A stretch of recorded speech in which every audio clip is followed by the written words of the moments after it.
Campaigners in Dorset fighting to save their local ambulance say the CCG and South West Ambulance Trust have broken a promise not to cut the service until a consultation with stakeholders has ended. Freedom of Information requests seen by the BBC show the number of times a single-person ambulance on Purbeck has been staffed and available to deploy has more than halved in the past 3 years. That's despite assurances the service will be fully maintained until after public discussions had concluded. Resident Thelma Deacon says having a response vehicle close at hand saves lives. It is absolutely crucial. It's life-saving. The minutes tick by and a person's health deteriorates very, very rapidly, and you cannot reverse that process. People either lose their lives or they become disabled for the rest of their life because of the prompt action. It's totally a necessity. But first, back to Swanage and the situation where locals have been fighting to keep the Swanage ambulance car while the CCG and the South West Ambulance Trust conduct a review. More than 8,000 people have now signed a petition to save the locally based quick response vehicle.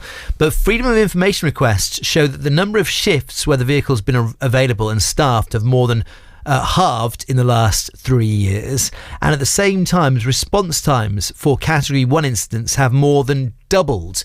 We'll talk to one of the campaigners in just a mo, but here's Roger Ridout. In his 80s, and not long after a triple heart bypass, he suffered a cardiac arrest on Studland Beach. National Trust wardens dialed 999, and Roger told our reporter Tristan Pascoe that without the local ambulance car responding so quickly, he wouldn't be alive today. Had the ambulance not been there in 2012, the rapid response crew, I don't think I'd be here now because I had a cardiac arrest. And basically what happened was that I was completely out of it, and they gave me CPR and the defibrillator. And basically they brought me back. I was actually gone for a few minutes. Wasn't in this world any longer. Roger, in a nutshell, how grateful are you that the service was able to respond? Absolutely, totally grateful. Without them, I don't think I'd be here today. And it really is necessary, particularly in a place like Swanage in the middle of summer, because it gets so busy and the roads are all clogged up and this, that and the other.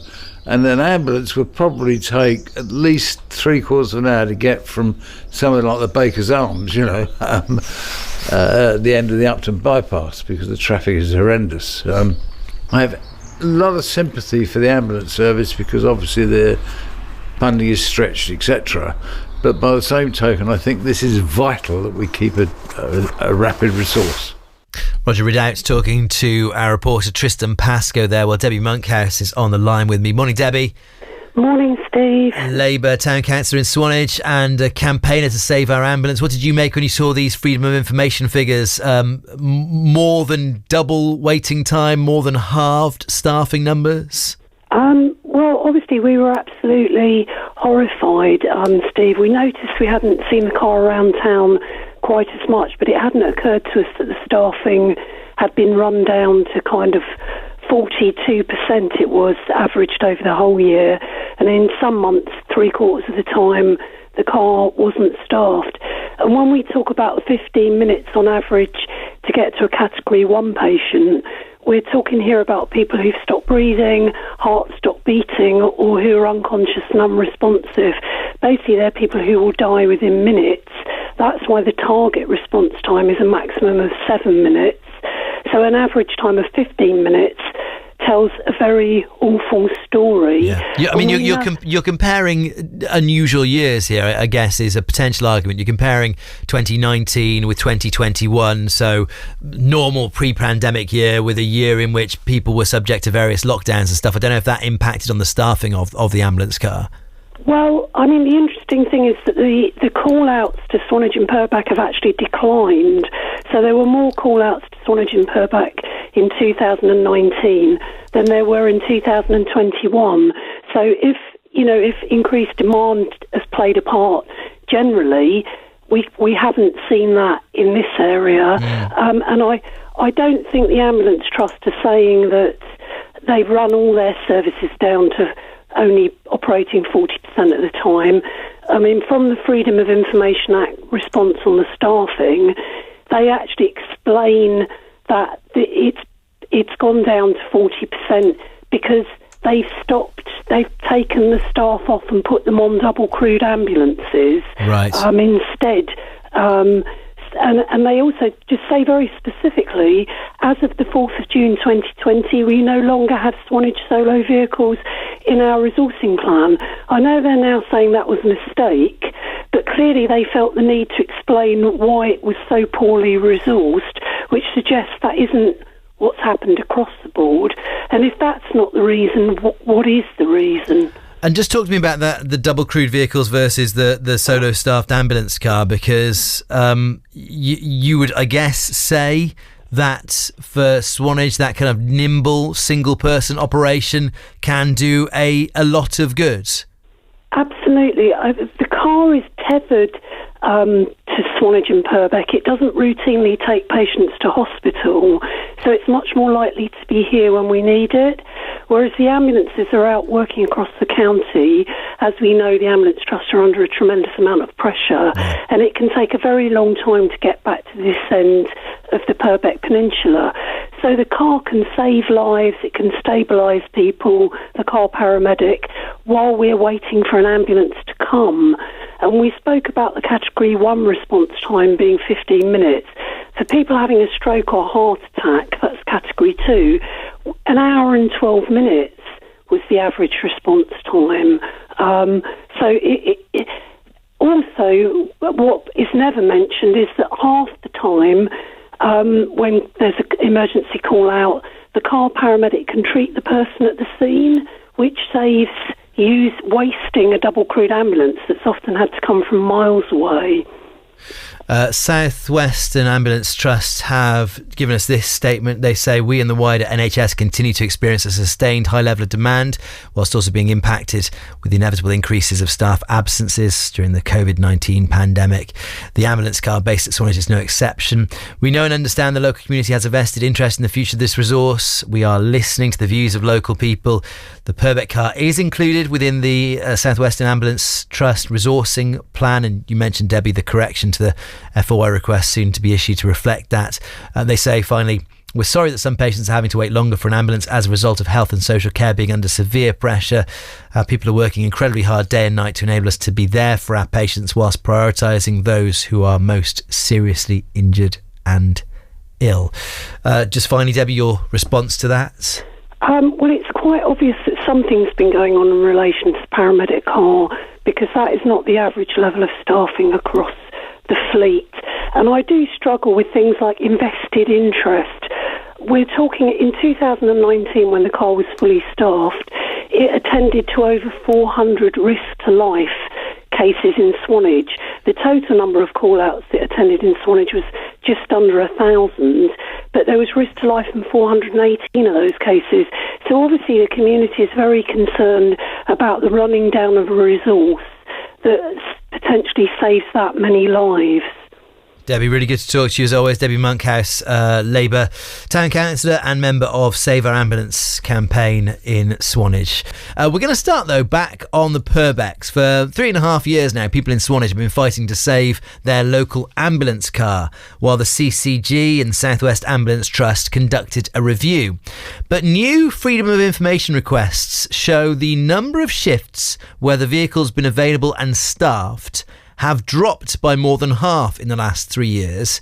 And at the same time, response times for Category 1 incidents, this is where a person stopped breathing, have more than doubled from 7 to 15 minutes.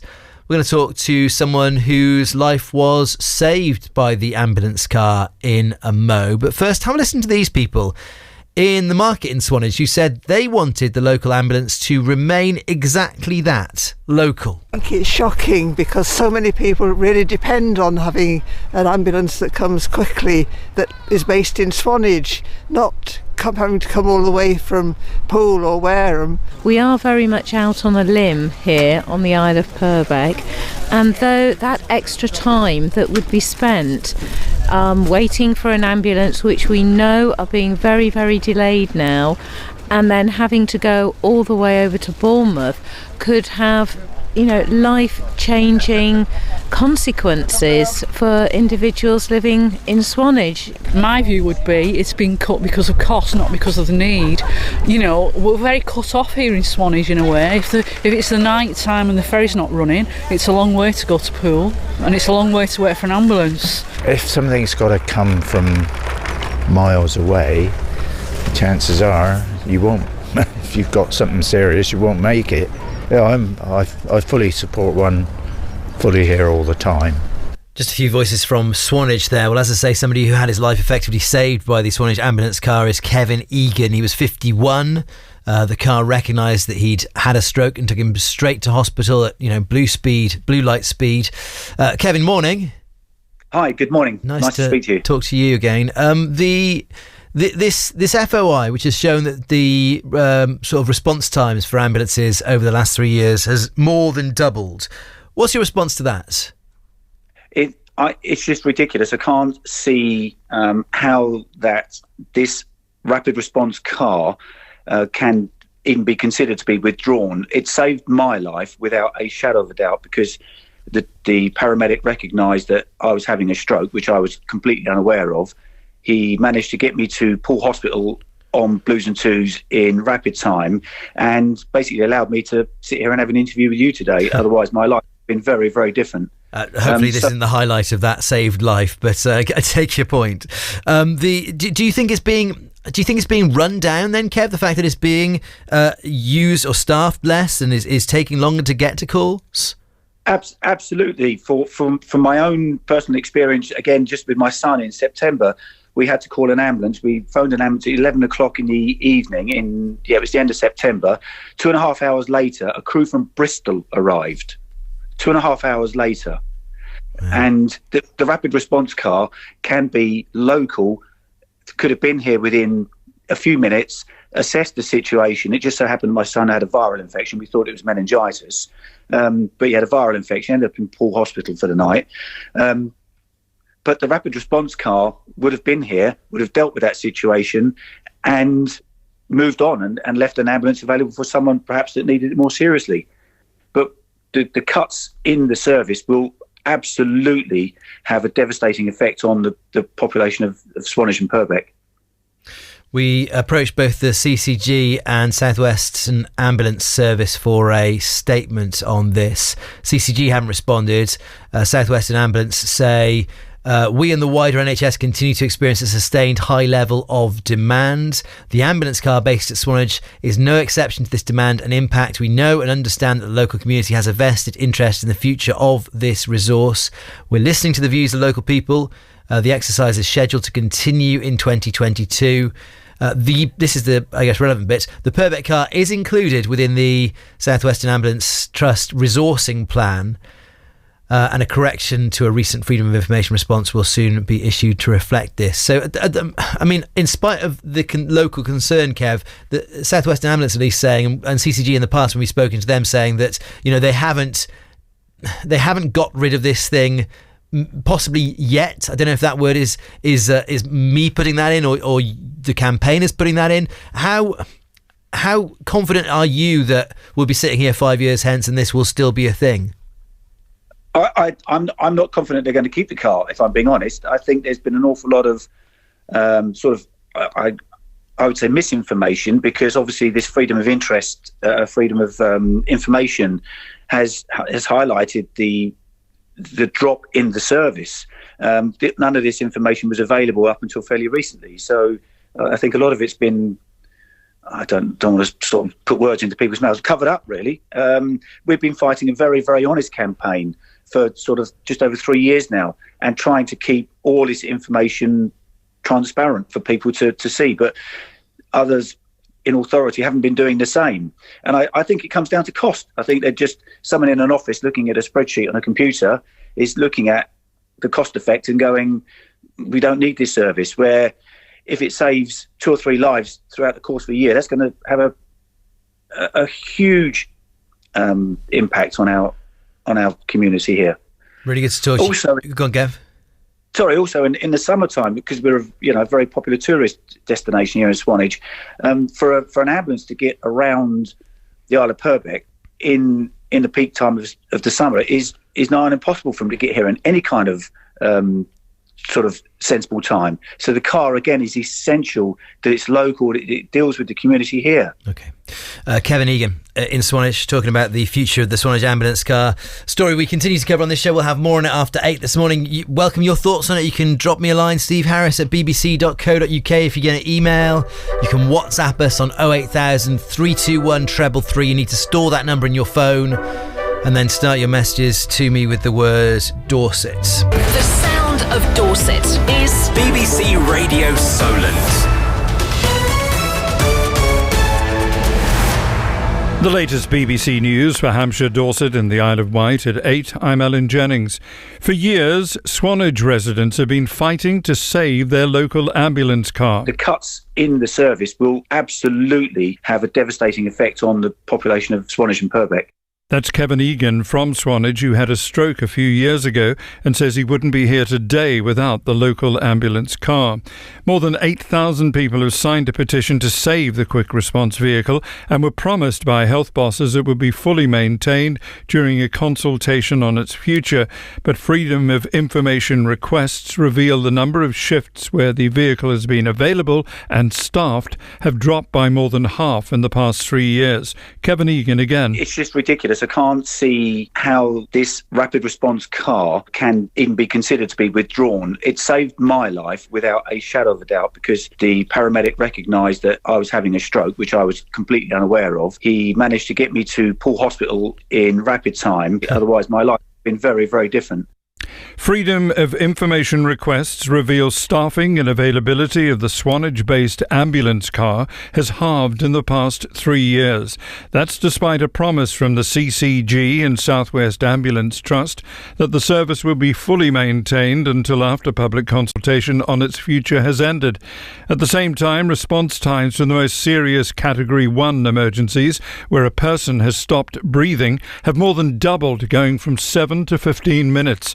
Debbie Moncas from the Save Our Ambulance campaign says that is very concerning. It's really important to keep the Swanage-based paramedic car. We're at the end of the peninsula, and when Poole A&E maternity and children's units go, will be 30 miles, much of it on winding country roads that are packed in the summer from emergency hospital care.